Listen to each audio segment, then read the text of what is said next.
का दुख अतीक अहमद को साफ तौर पर दिखाई दे रहा है। अतीक ने कहा कि मैं दुनिया का सबसे बदनसीब बाप हूं।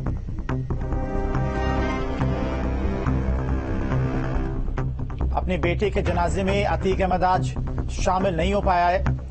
हालांकि पूछताछ इस दौरान लगातार यूपी एसटीएफ की टीमें कर रही हैं, पूछताछ में सहयोग नहीं कर रहा है। असद के जनाजे में ना पहुंचने का दुख उसे बहुत है, रो रहा है, कह रहा है कि मैं दुनिया का सबसे बदनसीब बाप हूं। तो अपने बेटे के जनाजे में शामिल नहीं हो पाने का दुख साफ तौर पर अतीक अहमद को है। मैं बर्बाद हो गया हूं, मेरी पत्नी कहां है, ये तमाम सारी बातें अतीक अहमद के द्वारा कही जा रही और लगातार रो भी रहा है।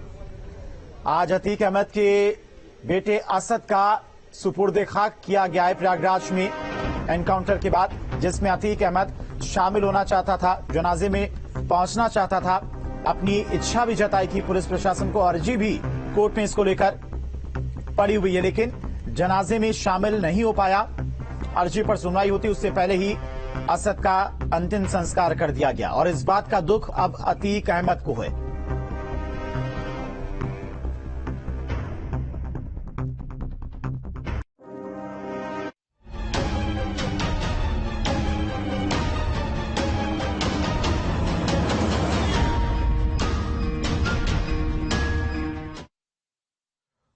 पुलिस थी टारगेट, मारा गया असद। नमस्कार, आप देख रहे हैं हमारा खास कार्यक्रम वो 12 घंटे और मैं हूं आपके साथ आशीष पांडे। एक घटना ने असद की मौत की घड़ी तय कर दी।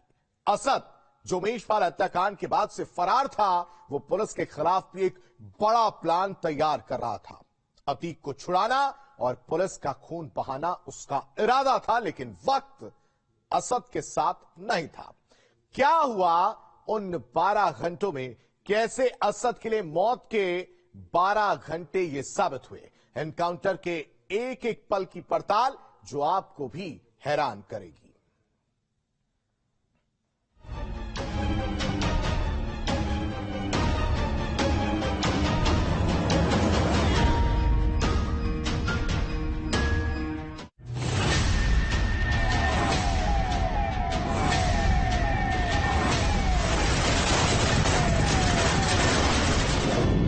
तारीख 11 अप्रैल, दिन मंगलवार। साबरमती झील से अतीक का काफिला उत्तर प्रदेश की ओर निकला। अतीक डरा हुआ था,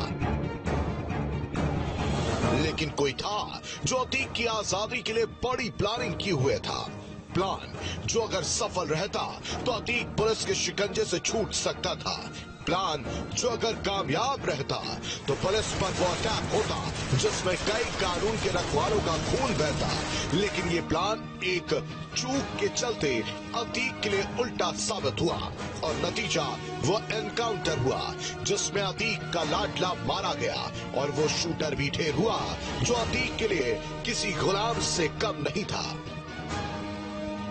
खोल के आकार देखिए, ये 8.5 mm नहीं है, ये इंसास का नहीं है, ये निश्चित तौर से बहुत छोटा आकार का है, जो आमतौर पे माना जाता है कि किसी पिस्टल का ही खोल है।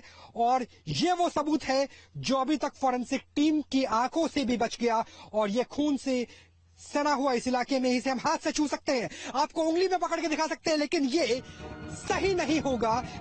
अतीक को अहमदाबाद से प्रयागराज लाया जा रहा था। करीब 1200 किलोमीटर का रास्ता पुलिस को तय करना था।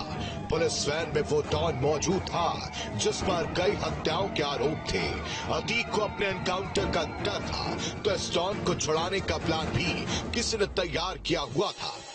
उमेशपाल हत्याकांड को अंजाम देने के बाद अतीक का तीसरा बेटा असद फरार चल रहा था, तो पुलिस से लुका छिपी के खेल के बीच असद ने अतीक को पुलिस के शिकंजे से बाहर निकालने की पूरी प्लानिंग कर ली थी। लेकिन एक घटना ने उसके सारे प्लान पर पानी फेर दिया।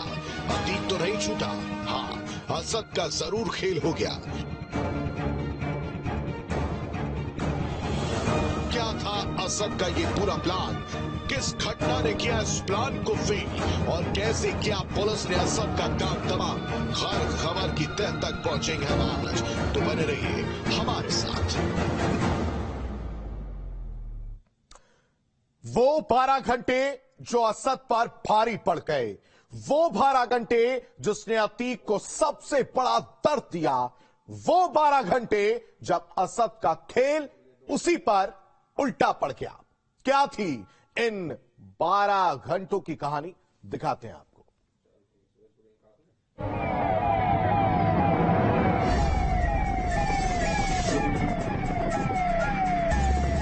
24 घंटों का सफर, 3 राज्यों की सीमाएं, 8 गाड़ियां, 30 जवान और अफसर। अतीक को यूपी तक लाना था, हर कोई चौकन्ना था। तो चौकन्ना वो पुलिस का तंत्र भी था जिसे अतीक के बेटे असद के वो काले प्लान का भी पता चल गया था, जिसे वो अंधेरी रात में अंजाम देने की कोशिश में था।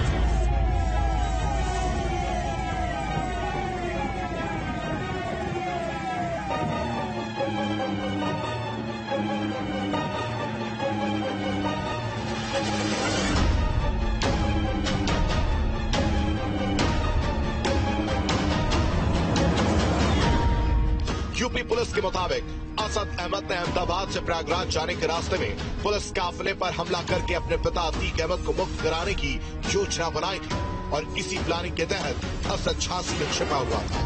हालांकि इससे पहले असद ऐसा कुछ कर पाता, गुरुवार सुबह यूपी एसटीएफ ने उसका पीछा किया और उसे एक मुठभेड़ में मार गिराया। इस तरह के इंटेलिजेंस इनपुट थे कि स्थानीय स्तर पे या रास्ते में कॉन्वॉय पे हमला करके अपराधियों को छुड़ाया जा सकता है और जिस तरह की जघन्य हत्या इन लोगों ने 24 फरवरी को की थी, उसको देखते हुए हमारी स्पेशल फोर्सेस तथा सिविल पुलिस की विशेष टीमें लगाई गई। अब ये भी समझ लीजिए कि आखिर कहां खाई असद के इस पूरे प्लान ने मात। दरअसल असद इसी कोशिश में था कि वो अतीक को लेकर आ रहे पुलिस काफिले पर झांसी में उस वक्त हमला बोलता जब रात अपने पूरे शबाब पर होती।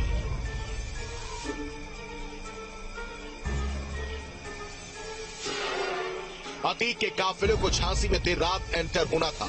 ऐसे में जब नींद का आगोश हर किसी पर भारी होता, उस वक्त असद हमला बोल अतीक को छुड़ा लेता। लेकिन राजस्थान के रास्ते में हुई एक घटना ने असद के प्लान को चौपट कर दिया। शाम 5 बजे यूपी पुलिस का काफिला अतीक अहमद को लेकर रतनपुर बॉर्डर के जरिए राजस्थान में प्रवेश करता है। इधर राजस्थान में एंट्री से पहले अतीक अहमद को ले जाने के लिए काफिले में चल रहे अल्टरनेट पुलिस वैन बॉर्डर से 10 किलोमीटर पहले गुजरात में खराब हो गई। शाम 7 बजे गुजरात में खराब हुई पुलिस वैन का चालक वैन को धीमी गति से चलाकर बीचीवाड़ा पुलिस थाने तक ले आया, जहां डूंगरपुर पुलिस ने गाड़ी को ठीक करवाया। रात 8 बजे पुलिस का काफिला अतीक को लेकर यूपी फिर से रवाना होता है। साफ था कि अगर वैन नहीं खराब हुई होती तो देर रात ही पुलिस का काफिला झांसी पहुंच जाता और असद अपने गुर्गों के साथ इस काफिले पर अटैक करने में कामयाब रहता। पुलिस के खुफिया तंत्र को इस बात की भनक लग चुकी थी कि असद ऐसी कोई प्लानिंग कर रहा है। ऐसे में असद तो अतीक को नहीं छुड़ा पाया। हाँ, उसका एनकाउंटर कर पुलिस ने उसे जहन्नुम जरूर पहुंचा दिया। सूचना थी कि इनके ऊपर इनके कॉन्वॉय पे अटैक करके इनको छुड़ाने का प्रयास किया जा सकता है। तो उन संभावनाओं को देखते हुए हम लोगों ने सभी तरह की प्रिकॉशंस और लिए थे। और क्योंकि जब कोई मूवमेंट इस तरह के अपराधियों का होता है तो पुलिस इस मामले में बहुत ही सजगता बरतती है। चंद घंटों से असद मात खा गया। अतीक को भी इस प्लान के बारे में सब कुछ पता था। यही वजह थी कि जब अतीक को असद की मौत के बारे में पता चला तो उसने यही कहा कि असद उसकी वजह से ही मारा गया। असद पुख्ता तैयारी के साथ था, जिसकी तस्दीक वो जगह भी करती है जहां उसका एनकाउंटर हुआ। वो एरिया जो पूरी तरह से बीहड़ था और जहां से कहीं भी भागना बेहद आसान था। ये देखिए कि यहाँ से बाइक किस तरीके से आ सकती है, लेकिन बाइक के लिए समस्या क्या है? बाइक के लिए समस्या है ये सड़क, क्योंकि ये वो पगडंडी है जो आगे जाकर के एक चेक डैम में तब्दील हो जाती है। ऐसे में अगर बाइक जाएगी इस कच्चे रास्ते से, और वो भी ऐसा समय जब आपके पीछे एसटीएफ की टीम पड़ी हुई हो, और ऐसे रास्ते देखिए कि कितना गड्ढा है यहाँ पर। मैं आराम से इस गड्ढे में बैठ सकता हूँ, और इस तरीके से पूरी की पूरी सड़क है।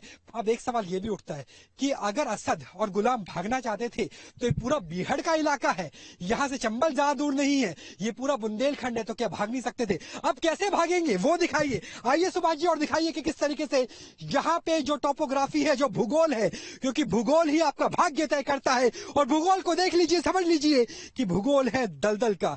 यहाँ पर अगर मैं पैर रख दूंगा ना, तो मैं पूरा का पूरा 5 फुट 8 इंच का इसके अंदर चला जाऊंगा। टारगेट पर पुलिस थी, लेकिन असद का खेल हो गया।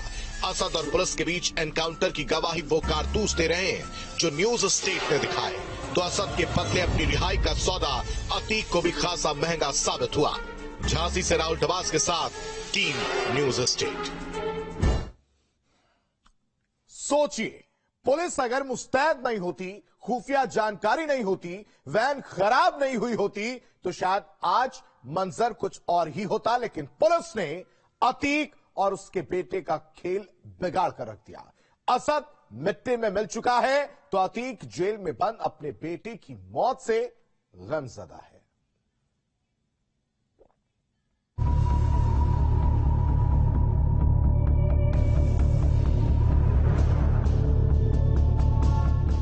फरवरी 2023 उमेशपाल हत्याकांड के बाद अतीक को ऐसा लगता था कि वो सब कुछ सही कर देगा, लेकिन ऐसा हुआ नहीं। वजह थी कि अब यूपी में वो सरकार है जो अपराध का हिसाब अच्छे से वसूलती है, और जमीन पर पड़ी असद की ये लाश इसकी तस्दीक भी करती है।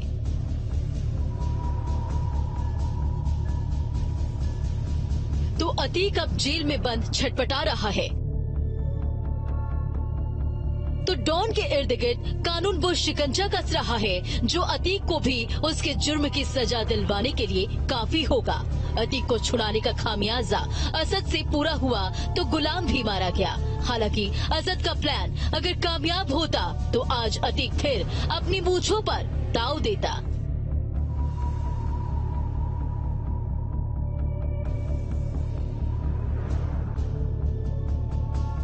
लेकिन पुलिस जानती थी कि अतीक के मामले में कोई रिस्क नहीं लिया जा सकता, और यही वजह है असद के प्लान की खुफिया जानकारी मिलते ही एसटीएफ असद के पीछे पड़ गई और उसे मौत के घाट उतार दिया।